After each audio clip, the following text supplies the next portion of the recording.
Welcome to the Sci-fi. I'm Sarah, your narrator. Make sure you subscribe to our channel for more stories. The Valeries, a colossal starship floating through the endless black of space, was one of humanity's greatest achievements in diplomacy. It housed not only humans but also their closest allies, the Demok, a blue-skinned warrior race that shared the stars with humanity. As one of the top engineers aboard the Valeris, Randall Sanford spent most of his days repairing systems, fixing mechanical issues, and trying to avoid the awkward advances of various Demok women. It wasn't that Randall didn't appreciate attention, but when the attention came from towering, muscular alien women with a knack for being overly direct, things got complicated fast. The Demok, known for their strength and loyalty, were struggling with fertility. Their species was on the decline, and they had come to view human men as the solution to their biological problem. Unfortunately for Randall, this meant that almost every single Demok female aboard the Valeris wanted to mate with him. He had just about managed to dodge a particularly aggressive approach from Gano, one of the most direct of the Demok warriors. She cornered him in the workshop, insisting on how strong their children would be together. The moment was interrupted by the much quieter, more reserved Tonya. "Gano, leave him alone," Tona had said softly, standing at the door, her violet eyes full of discomfort at the scene. Randall had always liked Tona. She wasn't like the other Demok women. She was strong like the rest of her kind, but shy, almost like she didn't fully fit into the warrior mold. Her gentle nature made her stand out, and she always seemed flustered whenever he was around. After saving him from Gano's advances, Toma had fled the workshop before Randall could thank her properly, but that was just her way. She didn't like confrontation. The real turning point came later that day when Randall heard shouts and weapons fire near one of the ship's docking bays. Instinctively, he ran toward the sound and found Tanya cornered by three Snika, a rival alien race. They were pale blue, almost sickly looking, and their faces twisted in a sneer. Tanya had her energy blade out, but the odds weren't in her favor. Without thinking, Randall grabbed the nearest thing he could find, a heavy energy wrench, and rushed in. "Hey, back off!" He swung the wrench at the nearest Snika, catching it off guard. The creature stumbled, hissing in pain. Tonya, now with a distraction, leaped forward and swiftly dispatched the others with her blade. Within seconds, the fight was over. Breathing hard, Randall looked at her. "You okay?" Tonya, her face flushed a deep blue, nodded. "You saved me." Randall scratched the back of his neck. "Well, you kind of did most of the work." She sheathed her blade, shifting awkwardly. In Demok culture, if a male saves a female, it is custom for her to mate with him. The words hit Randall like a freight train. "Ah, wow, that's a lot of pressure." Tonia's face darkened even more. "You do not have to. It is tradition, but you are human. It is different for you." Randall chuckled nervously, trying to ease the tension. No, I'm I couldn't save you for that. I just didn't want to see you get hurt."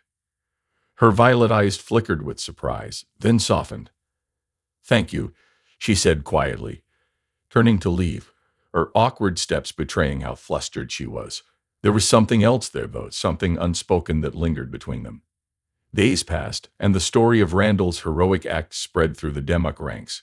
Suddenly, every alien warrior aboard the ship seemed even more intent on claiming him as their mate. It was both flattering and exhausting.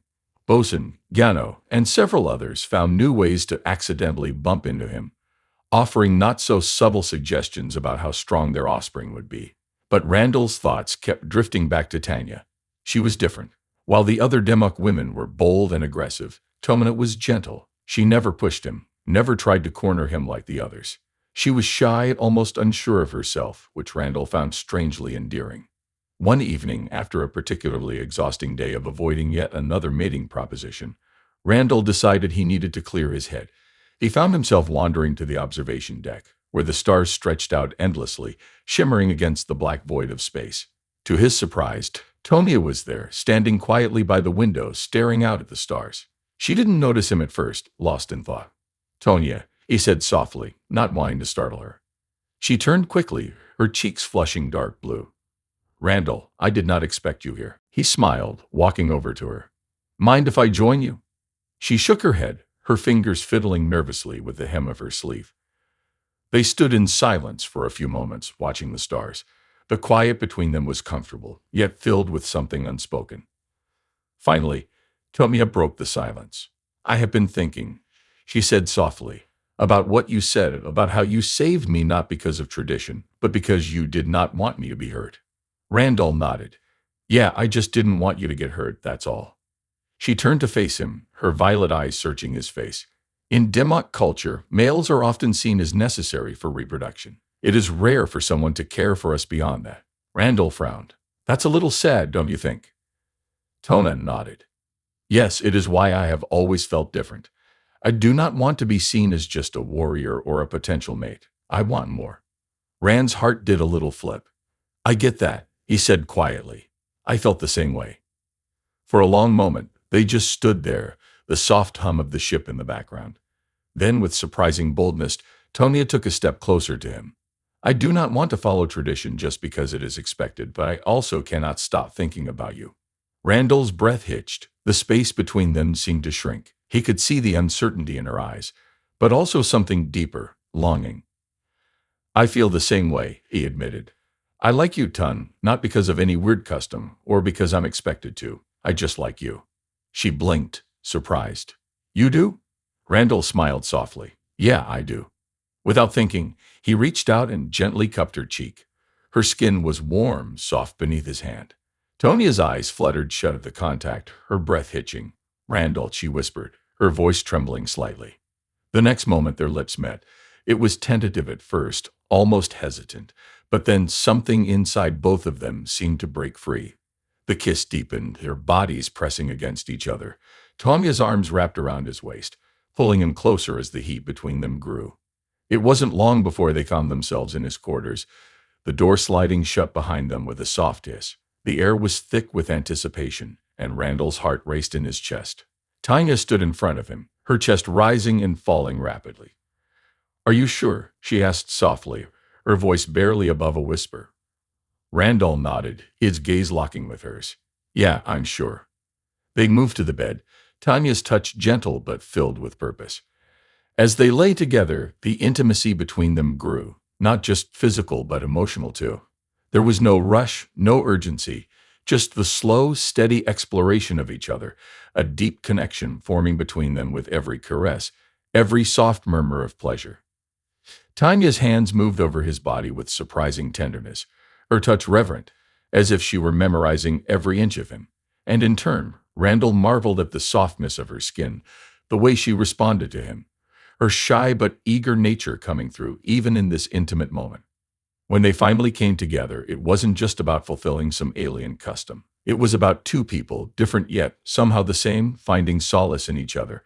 The union was tender, full of whispered names and shared breaths, a quiet but powerful connection that left them both breathless. Afterward, they lay entwined, Tanya resting her head on Randall's chest. The soft hum of the ship was the only sound in the room. Tanya looked up at him, her violet eyes filled with warmth. This was more than I ever expected. Randall smiled, running his fingers through her long white hair. It was perfect. For a moment, they were silent, simply enjoying the closeness. Then, in a voice so soft it was barely a whisper, Toma said, I never thought I would want this. Want you?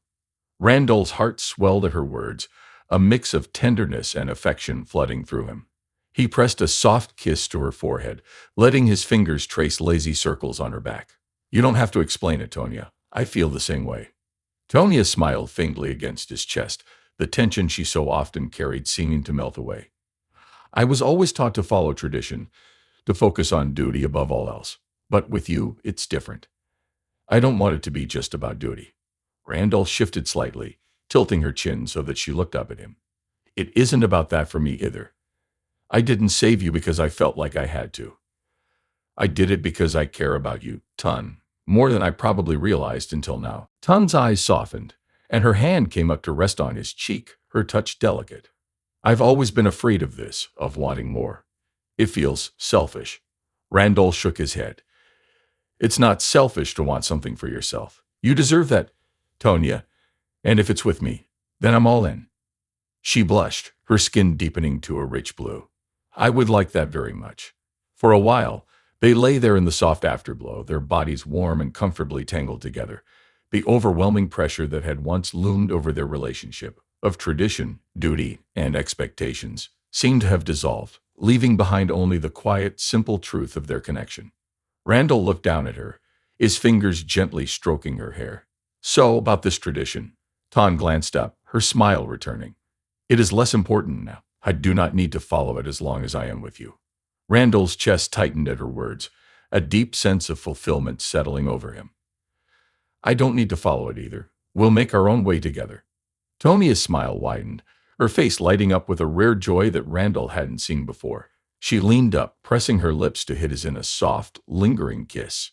Together then, as they held each other close, the stars outside the window continued their slow, eternal journey through the cosmos, indifferent to the tender moment shared between two unlikely souls. Tanya snuggled deeper into his embrace, her body relaxed against his. I've never felt this safe, she whispered. Randall tightened his hold on her, his voice low and comforting. You're safe, Ton, with me. Always. For the first time in a long while, Tonia felt the weight of her people's expectations slip away. There was no rush, no pressure to fulfill some ancient tradition or ensure the future of her species. Here with Randall, there was only the present and the simple joy of being together. And in that moment, beneath the stars in the quiet of their shared space, they found something far greater than duty or tradition. They found each other. Maybe one day we'll talk about starting a family, Randall said with a smile, teasing her slightly. Ton blushed again but smiled. Maybe one day, but for now, I am happy just like this with you. Randall chuckled, kissing the top of her head. Me too, Ton, me too. And as they drifted off to sleep, wrapped in each other's arms, they both knew that whatever came next, they would face it together. No tradition required.